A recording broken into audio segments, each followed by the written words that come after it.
ఇక డీటెయిల్స్ చూస్తే దేశ రాజధాని ఢిల్లీలో ఘనంగా 77వ గణతంత్ర వేడుకలు అట్టహాసంగా కొనసాగుతున్నాయి. వందే మాతరం 150 ఏళ్లు ప్రధాన ఇతివృత్తంతో వేడుకలు నిర్వహిస్తున్నారు.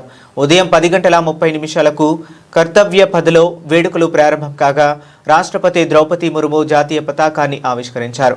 అనంతరం భద్రతా బలగాలు గౌరవ వందనం స్వీకరించారు.